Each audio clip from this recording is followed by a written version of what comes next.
Now, see this. Governments, industries, communities, and individuals around the world will commemorate World Environment Day for positive environment action, encouraging worldwide awareness and commitment to protect our planet. Now, this year's celebration, held under the theme Beat Air Pollution, called upon people to explore renewable energy and green technologies. And I keep talking about, practically every week, talk about innovations in green technology, improve air quality in cities and regions across the world. More than 6 billion people, 1/3 of them children, regularly breathe air that is so polluted it puts their lives at risk, Alero. Oh dear. Was it you on your program who showed us the guys who were making canoes from plastic water bottles? Mm-hmm. Yes, yes. We still show you a lot of other that things. was fantastic, and I thought, whoa, who thought about this? Why aren't we doing this with all the water we have around Lagos, for instance? I never knew. Not to mention Nigeria. I never knew I'd gotten so sensitive until I was jogging early in the morning and jogged into an area where someone's generator was on. For the length of time I was in that area, imagine me jogging and holding my breath because I couldn't breathe. So you can imagine what's out there for about 6 billion people. But we're looking at all of that. And to help us understand all and what's happening, it's, we have Dr. Paul Abolo, an environmental strategist. Thank you for joining us. Thank you for having me. Also here is Ola Oresanya, MD CEO of LOMA. Thank you for having me. And Solomon Adefolu, Nigerian Conservation Foundation Change Program. Welcome. Thank you for having me. Okay, so let me start with you, Dr. Abolo. Okay. So this year, curbing air pollution. I talked about jogging in an area where I had to hold my breath for about almost 20 seconds to get out of that place. But you can imagine what people in Port Harcourt, there was a time there was that suit thing where you touch your DC plant. And people in the Niger Delta where there's gas flaring and all of that. And people where they're burning trash and all. You can imagine what they go through. They're breathing. Yeah. What does it say about how much of attention we've paid to our environment? That's why the World Environment Day was instituted. And the main cause for this is because of what you just described. So there's need for awareness, global awareness to our environment. Last year we discussed beat the plastic, and this year we are beating the air pollution. We need to understand it a little bit better for people to become more aware. You know, with the plastics, it's very easy to feel it and see it, and the impacts don't come immediately. But with the air pollution, you don't feel it, you don't know what's happening, and people are dying slowly until it happens. You know, we have air pollution in 4 dimensions. You have the mobile, the vehicles, the buses, and the rest of them. You have the stationary, the generator you talked about. You have the area, you talked about the waste, and the rest of them. And then you have the natural ones. So people need to understand these 4 sources. Which are the natural ones? The natural ones are the ones due to agriculture and the rest of them. Yes, agriculture, AFOL, is the greatest polluter. You don't know that? Really? Yes, we will talk about that. Where is it coming from? From? Yeah. When you're planting the methane, then when you're cutting down trees, so you are polluting indirectly. Yes, it's the greatest polluter. Afforestation, agric, and other land use. However, coming to this matter at hand now, the United Nations estimated that 7 million people die prematurely every year due to air pollution. Asia Pacific has about 4 million of that. Nigeria, we don't have the record. So we need to keep records. That's one thing. Number 2, we need to create an environment where people can actually relate with it. We need to create an evidence-based impact. So we need to have a baseline. If you ask somebody today, what's the baseline emission in Nigeria, they don't know, because there is none. We need to create a baseline. Then when we create a baseline, we will need to measure, like what happened in Poland in 2017. There was this insurance company that created a global awareness. And based on that global awareness, they had to install 400 units of air sensors. So if there was an air sensor in this environment, maybe I wouldn't have brought my son here and said, oh, maybe it's air is polluted. So people need to know the air that they are breathing. There's a campaign that talks about, do you know the color of the air? Okay, let me bring in Dr. Oresanya. Dr. Oresanya, the question of waste management is as if it's somewhat difficult for Nigerians to understand the importance of managing their space, which also includes the waste and all of that. So how do we get Nigerians to that understanding? Because World Environment Day is not just today. We keep talking about it every year, and we still talk environment every day. Indeed, every day as we leave, we're talking environment. Well, I think awareness is one thing. Being disciplined enough to really do the right thing is another thing. I can relate it easily with a medical doctor that is so aware of the risk of taking cigarette smoking. And because it's not so disciplined, he's aware of the risk, but it's an addiction, it's an expression of value. He keeps smoking because he cannot take the extra mile in getting himself disciplined. So when we talk about waste management, air pollution, yes, the awareness, yes, we can raise all the awareness, but we need to take a decisive action. We need to walk the talk. For example, there is no Clean Air Act or a policy, clear policy of what should be the level of the air we must have in our cities. And let everybody start working towards those baselines. We need to walk our talk. We need to show that we are not just doing all these propaganda, talking about it. Yes, we keep talking every year. Last year we talked about beating the plastics. What have we done? Do we now have a policy, clear policy? Do we now have a framework to draw everybody towards a particular baseline or target? Have we set national targets? We have not done all these things. So we keep talking about these things. But we do know that in terms of beating the plastics, some states are putting forth legislature as regards curbing use of single-use plastic. But that looks like it's not happening from the federal. It's the states that are not handling. No, there's also a federal attempt. But, you know, curbing and not using this plastic, we are going in the wrong direction. Banning it is not the solution, because these are policies that you cannot really implement.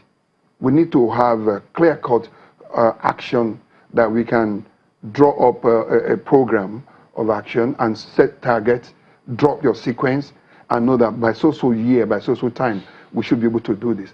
And really put action, put physical measures that we can relate with. I get them. It's not just about, oh, they said we should talk about it. We've talked about it. They said we should legislate because one country is banning, so we also must announce that we'll ban. When you ban and you are still right there in the government office, right there before the people that ban it, that's what they're still using. All right, so what are we talking about? So talking about air pollution itself, we need to look at beating the air pollution, look at the particulate component of these pollutants and the non-particulates there. Define it. What are the things prevalent around here and how do we do it? So we need to run on a framework that will really show that we're actually serious about these issues. Now, Solomon, he spoke about having a Clean Air Act. And my mind, when he mentioned that, my mind immediately went to driving along roads in Lagos. And you see cars, you see buses, and you can see the thick smoke coming out of them. The theme this year is Beat Air Pollution. What do you think can be done about those everyday things that you see that are obvious air pollutants? Thank you. One thing we must realize about our everyday activity that contributes to pollution is that we need to first agree that it is having impact on us. It's having impact on our health. It's having impact on the climate that we live in. It's changing it rapidly, and it's affecting the kind of work even we do. Because, for instance, if the climate is changing and if there is flooding everywhere, you won't even be able to drive in those floods. Moving away from the people, we also know that there are legislations that has to do with, because you mentioned something about our transportation. A lot of greenhouse gas emission is being generated there, day in, day out. We have legislations around, banning importation of high content, PMS that has a lot of greenhouse gas emission. But unfortunately, this has not even been implemented in Nigeria. So we can't say people are not going to be using cars, but one of the things that we are also encouraging the government to do is for us to have an enabling environment to try some other means of transportation that are eco-friendly. Things like bicycle. If roads are, cordoned out for bicycle ride in Lagos, Bicycle for lanes. instance, yes, people can sort of like embrace that, and it can reduce the number of cars that comes on our road daily, and perhaps also generate to reducing the number of greenhouse gas emission. Would having effective mass transportation systems also help? Yes, sure. Reduce the number of cars Lagos on the has road. done- You drive to the bus stop, for instance, and get on the bus like they do in other climes. Yes. Not everybody puts their car on the road. Sure, not everybody put their car on the road, but how many people want to also share those buses? How many people want to have shared cars with people to go to work every day? But if those systems are efficient, people will embrace them. Nobody will say the bus rapid transport system that is being implemented in Lagos is not efficient. I use it every day to go to CMS every day, and it works for me. So if many other people can have that same attitude of using that same bus, putting their cars at home, it goes a long way. And it's about the individual, the kind of lifestyle, the social complex is real here. I want to be in my own car, have my own privacy, and, go to work with that. So It's a Nigerian thing. exactly, and we really need to think that. But from the Clean Air Act that Dr. Oresanya mentioned earlier, it is something that needs to be put in place. And how can we really do this? Okay. People need to engage with, experts need to really engage with government. Government cannot do this alone. Okay. Yeah. Dr. Apollo, talking about clean air, we can't talk about this without bringing in cooking with firewood. Yes, absolutely. In the rural areas, well, a lot of that is still going on. Maybe not so much in the urban centers. I remember there was a time when there was this campaign about using gas. They had these little cylinders that you could actually put your pot on. But I don't know what happened to that campaign. I don't see those gas cylinders anymore. It looks like we cannot do anything good on a consistent level. Keep at it until it begins to catch on and work. So what do you want me to say? How are we going to get people to stop cooking with firewood? Absolutely. We need to look for sustainable alternatives. And like you just mentioned, you saw gas cylinders, canisters, and all of a sudden they disappeared. So that means that that process is not sustainable. You cannot take something away from somebody without giving them an alternative, and then it has to be affordable. Things are hard in the country, things are difficult. Are they also affordable? Can they afford to, even when they have the gas cylinders, can they afford to buy the cylinders? When they can just step into the backyard in the bush and cut down a tree and they are able to cook. So we need to look at that. That is why the Paris Agreement mapped the climate change action to sustainable development and then insisted on poverty eradication. He didn't even say poverty alleviation, he said poverty eradication, because until the alternative becomes available and becomes affordable, it cannot be sustainable. So that's the major issue with that. But I saw something that gladdened my heart. Zenith Bank was listed as having been the first Nigerian bank to have a GHG inventory consistently. I read about that and I was quite impressed, and I wish many other corporate organizations would do that, because what they did was in their head office, they had to measure how much gas they were emitting. You go to some of these big corporations, you see the big giant generators, you know, pumping this crazy air into the environment, and everyone is walking past, everyone is behaving as if nothing is happening. However, people are dying slowly from that. So what are we holding them accountable? Are we, like you said, they're encouraging people to go into renewable energy sources and the green technology. So what are we doing? They declare a lot of profit every year. How do we have them put back some of that profit into clean energy? Because the profit they're actually declaring is not the exact profit, because they are causing damage to the environment. That's a liability to somebody. They need to pay for that, or they need to do something to reduce that. Like the medical doctor said, our medical bills are increasing. Every year you see we don't have enough in the budget for medicals.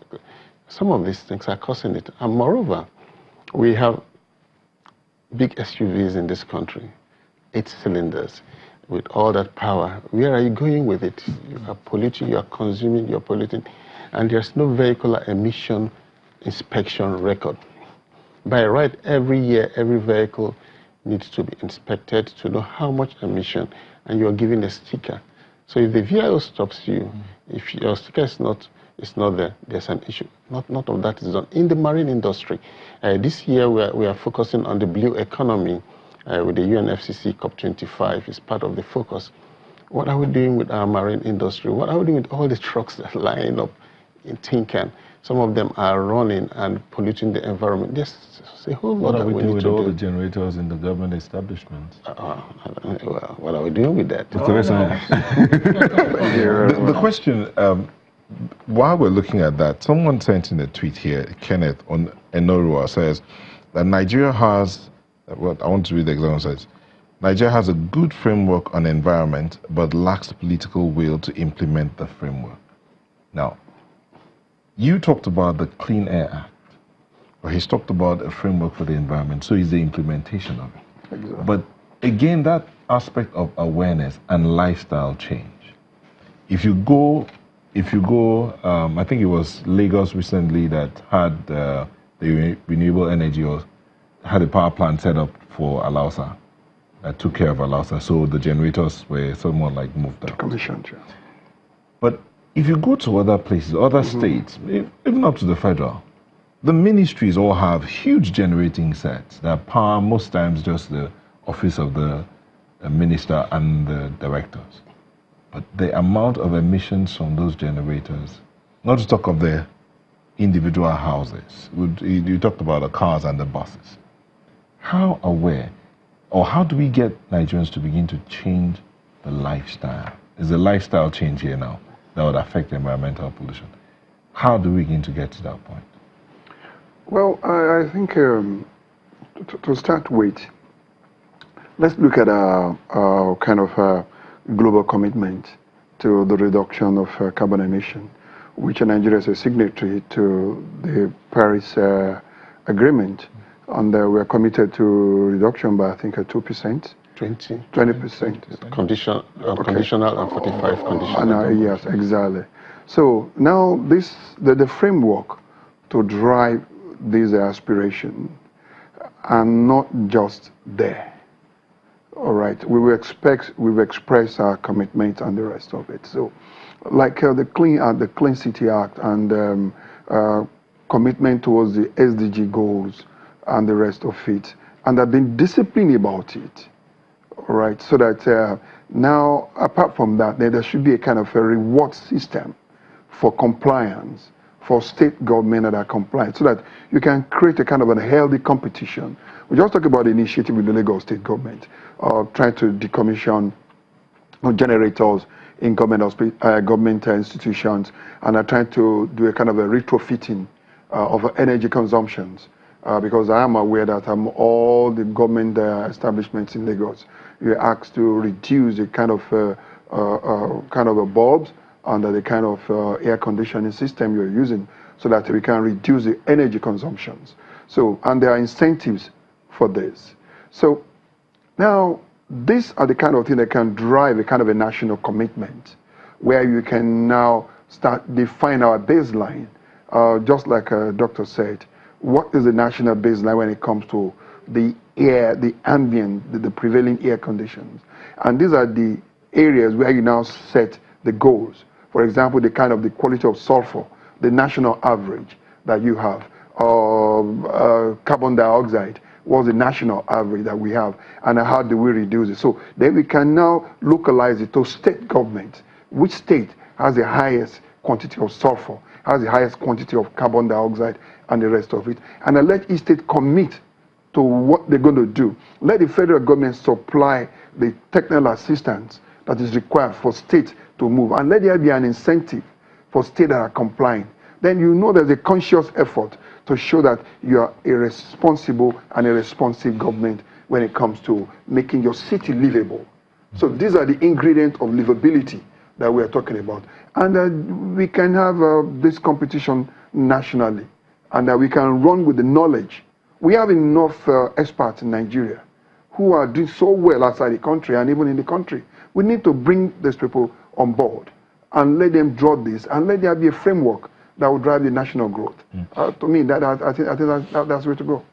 But do you think with this kind of moves, are the people being carried along? How many individuals, residents of Lagos, are shutting down their generators? I do know that in some countries in Europe, for instance, they are given they are paid to go renewable. Yeah. They are given incentives to go renewable. Are the residents of Nigeria, Lagos, that you've talked about as decommissioning generators and trying to cut down energy consumption in government establishments, are the residents aware? Do they know, or is there any incentive to the residents to cut down energy consumption, decommission your generators, go renewable? That's a missing link. There's no incentive. If there's an incentive for this, compliance becomes easier. Yeah. If I know that if I'm decommissioning my generator, that's a national coupon I get to give me some kind of... Look at Europe. It's an incentive that is driving this compliance. It's incentive, right? So when you know you are complying with this, then it becomes an easy ride. And this is the area where we can actually give this kind of, rather than giving in kind of bridging the losses in any other area, allocate certain fund, national fund, to give this incentive. So let everybody know that everybody with a solar panel, that's actually a kind of an access you have for national incentive for other things. Mr. Rafaya, you said you were working on decommissioning the generators in government establishments. Yes. What alternative are you providing? There are the IPP plants that Lagos is having that we're using gas rather than using diesel. So, for example, at the Alausa Secretariat, it's only one plant that is powering that area and is using gas, so that you remove all the smaller generators that are causing so much pollution. If you go to Lagos Island, most of the government establishments in Lagos Island, or Lagos House, the High Court, the hospitals in Lagos, you don't see generators there again. They are running on the IPP. All right, yes, and the IPP are using CNGs and LNGs to power this area, and that reduce kind of pollution. Lagos started, Lagos was driving all this program on adaptation mitigation plan on climate change. Lagos was at the forefront then, and these are the consciousness. Tree planting was supposed to support the Clean Air Act for Lagos, okay, so that we can move more carbon dioxide out of Lagos. I was going to ask you about the tree planting thing, but let me bring Solomon in here to look at that issue of tree planting, especially with people selling off lands. They buy houses, knock them down and rebuild. The empty lands are being built up. because people are looking for accommodation. Meanwhile, there are still houses that are locked up, not occupied because of rent. The question of tree planting, if we have enough trees in Lagos, would to a large extent clean up the air. To a large extent, because the trees can help absorb some of this carbon that's going on in the atmosphere. So what do we do? What do we do as to get more trees in Lagos? Yes, in Lagos, majority of the residents are not even aware about the need for trees. I see government at the forefront of planting trees in the past, and that is not so now. But you know, what we are doing really, even at NGO, is to engage school children, individuals, to be able to plant trees, even in their neighborhood. For the World Environment Day, we actually engaged with some school children to plant trees around Abraham Adesanya median, and which was about 120 trees planted for this particular World Environment Day. If people can, schools, and that is just one school, if a lot more schools can do that, there will be more trees in Lagos. Secondly, people don't even have access to trees, tree seedlings. They don't have access to tree seedlings in Lagos. There are no specialized nurseries where these trees are being raised and all of that.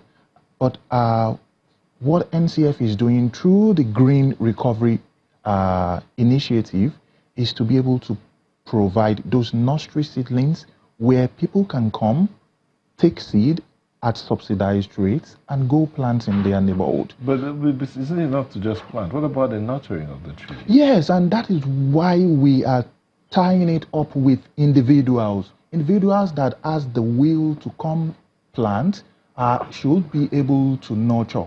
And that is why schools are also involved in this, and a lot more people. Okay, as we begin to wind down, Dr. Esaya, I know that growing up, my mother gave each of us a tree. That's your tree. Nurture it until it grows. Yes, there's a tree now. But these days we don't have that kind of a thing. So that again, we go back to the issue of behavioral change. Someone actually sent in a tweet saying, how can we help states like Rivers, for instance, where the soot in the atmosphere, what can be done to clean up the air?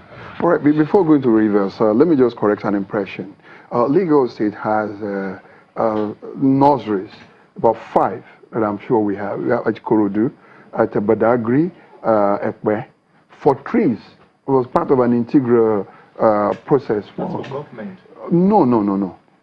These trees, annually, July 14th, every year, we normally have a tree planting campaign in Lagos. And these are the process of giving everybody, the public, you know, the private schools and the public schools are being given trees free.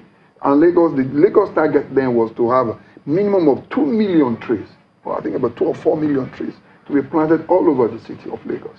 And there are nurseries, all right, okay. And these things are being given. Sorry, I'm afraid we are out of time, but yes. Just answer this yes or no. Is Lagos bringing back the Environment Summit?